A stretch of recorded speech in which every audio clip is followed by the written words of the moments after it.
cactus and succulent growers, I'm Lynn and welcome to Desert Plants of Avalon.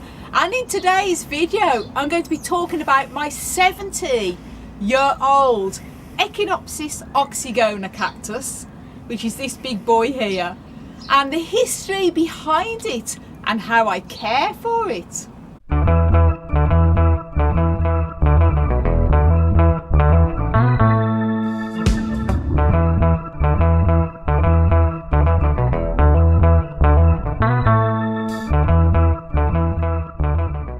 Now guys, this big fella here weighs a ton, so if you see me sort of going, oh, you know, it's heavy. So first of all, I'm going to be talking about where I got this old guy from, and also how long I've actually been growing it, and the history behind it obviously, and how I care for it. Now, this Echinopsis oxygona I was gifted from my wonderful friend John when I used to live in Sligo on the west coast of Ireland. And John knew I was a big cactus fan, and this is actually one of his own cacti that he had grown for over 25 years. And he got it from a lady the same lady who actually gave us a few cactus plants gave John a few cactus plants, I should say, all them 25 years ago that I've also got in my collection. And he had grown it for 25 years. She had grown it for 25 years as well. And I got this cactus in 2008. And what is funny about this is that although John gave me this, I actually didn't know at the time, because I got up one morning and I looked out the window, as you do, and I saw this big cactus on the doorstep, and I went, what? I opened the doorstep and this cactus was just sitting there, and a little note on it, enjoy Lynn. And I thought, who knows, I'm into cacti. I didn't have my YouTube channel then, and I thought, where has this come from? And I was like telling everyone, this is really unbelievable. A cactus just materialised on my doorstep and it looks really old. Anyway, I found out later that day, John rang me and said, Lynn, did you like the surprise? He said, it's my own cactus. He'd pulled one of the pups off to carry it on. He gave the big mother plant to me. And this is it here. And when I say it was actually very large, you know, more or less the same size as this when I got it, then I'm not joking, it is very, very, very old. Now, John did say to me, Lynn, I can't tell you exactly how old this Echinopsis is. However, he said it has to be, and this was going back in 2008, so what, 15 years ago, 16 years ago? He said it's coming on for probably 70 years, because he said the lady he got it from, who'd grown it for 25 years, it was an heirloom from one of her relatives, and he'd grown it for 25 years as well, and he said that she got it when it's quite a big plant. So I have no actual idea how old this cactus is. All I know is I was told that the lady who gave it to John got it as one small head, and it had grown quite large by the time she'd given it to John, and as you can see, it is huge, so it could actually be older than 70 years old. So I really don't know, but it's at least 70. And over the 15 years I've had it, it has also grown a lot of pups, and I've actually removed a lot of pups and gifted them away to other cactus growers here at the Cactus Society. And the weirdest thing is the plant itself.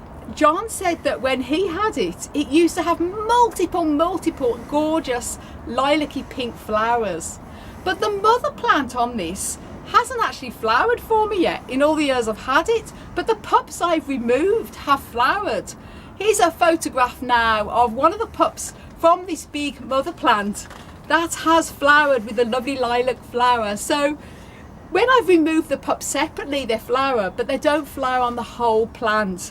And I've heard people say if you remove them, they're more likely to flower than when you leave them with all the pups on. I don't know how true that is, because I've seen many Echinopsis clusters like this that are an abundance of all flowers on them. But you never know, one day this mother plant might burst into flower. As I say, all the pups I remove always flower, so I have seen the flowers of this awesome cactus. Those of you who know my channel know I grow a lot of Echinopsis cactus plants. They're such easy growers and they're great beginners plants as well. And I'm going to talk about how I care for this. may not be the best tip regarding flowering, because although I have great success, as I mentioned, when I remove the pups with flowering and all my other Echinopsis, maybe it's because this is kept as one big cluster. And I just want to mention, guys, it may not be looking its best at the moment because it's winter time and it's dormant. Although it's heavy, it's actually a lot lighter than it will be in the spring and summer when I start to water it. So it is bone dry and it shrivels up naturally at this time of year. When I give it a good water in the spring, then it fattens itself up. It's also got a lot of black sooty mould on it, which I don't know why that is. A lot of cacti sometimes develop this.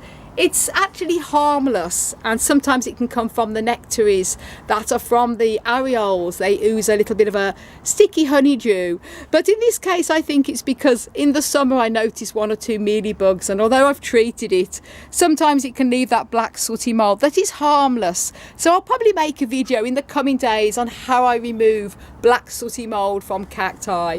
As I say, it is harmless and it's totally different to fungus and other mould issues or disease. It's a totally different thing, more aesthetic. But other than that, it's a pretty healthy old cactus, and it's great age to it. So that's a little bit about that and how I got it. So then, how do I care for it? Well, I've potted this on quite a few times in the 15, possibly 16 years now that I've actually had this cactus. And I always use a very well draining gritty cactus soil. My favourite mix of 3 equal parts of a loam base soil, LOAM. In this case I use John Innes number 2, mixed with horticultural grit and horticultural sharp sand at 3 equal parts, and it's a good all-rounder for the majority of cacti, and this seems to do really well in that. I also then I don't water during the winter time, so at January at this time of year I keep this bone dry. I don't give it any water, and then I will start to water it up again then in the April time. And I will then water every time the soil is totally dried out in the pot. This is a big pot, so it's one I would probably water about once a month, and then it will, when it's bone dry, I water it again. It's also one I like to keep out in the yard sometimes as well, because Echinopsis cacti do love to be outside in the fresh air and get plenty of rainwater. But sometimes it depends on our summers here, the Irish summers. If it's very wet, I'll keep it into the polytunnel, so I'm in control of the watering. But they do pretty well if you're lucky enough to live somewhere where it's not going to get too much rain, or you happen to be having a good summer and you're in the UK and Ireland. So I'll take it out, sometimes take it in if it's very rainy. And I will give a week's strength tomato fertilizer with every 3rd watering I give to this cactus, because it helps to encourage flowering. However, as I mentioned, this mother plant hasn't flowered for me yet, but it may be because of all the pups on it. But the tomato feed does help to encourage more chances of blooming, and that's what I like to use with all of my cacti, and I usually have great success. And also as well, a cold winter rest period. Echinopsis cacti, as in this case is Echinopsis oxygona, are extremely cold hardy. So if you only have an unheated greenhouse and you don't want to heat your cacti greenhouse in the winter time, it costs a lot of money, you know, then this is a great hardy one. I know my wonderful friend Stephen here at the Cactus Society has the most incredible stunning Echinopsis cactus display, and I hope to do a little video there this spring or summer when I visit to show you how beautiful his collection is. He doesn't really heat his greenhouse, and he has the most incredible Echinopsis flowers. So a cold winter rest period, they can take even degrees of frost if they're kept totally dry.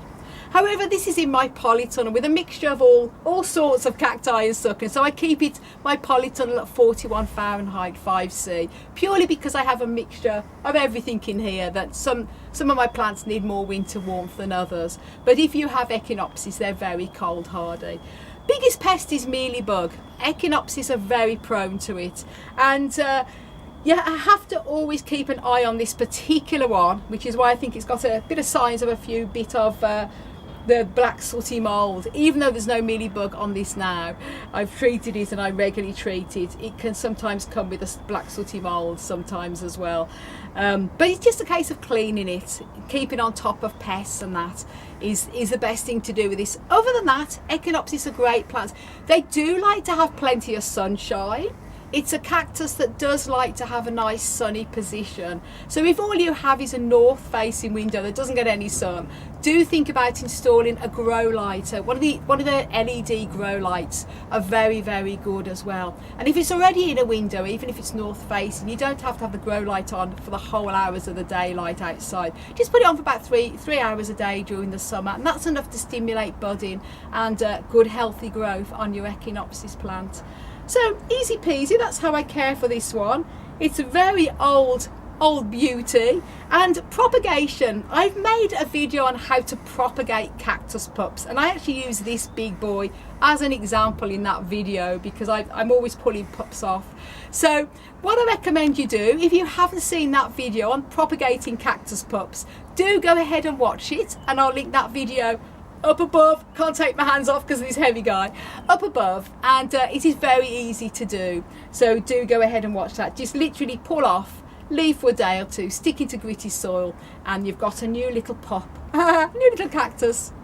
So then guys, I hope you enjoyed that little history about this, and as I say, 70 years old, maybe that's why it doesn't really want to bloom, but you never know.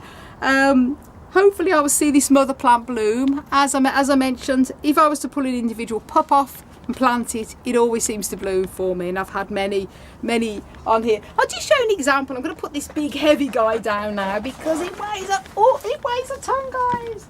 Oh my golly. Anyway, these are some of the pups that I have pulled off from the mother plant. Let me find some. Yep, that's one there that has been pulled off, and some more somewhere, I'm sure. Let's have a looky. I've got them jotted around everywhere here in the polytunnel, but I know I think that's another one as well, and they have flowered without fail for me, even though they're small. And as I mentioned, I'll show you a little picture of the flowers over the screen now. So it's a lovely lilac bloomer.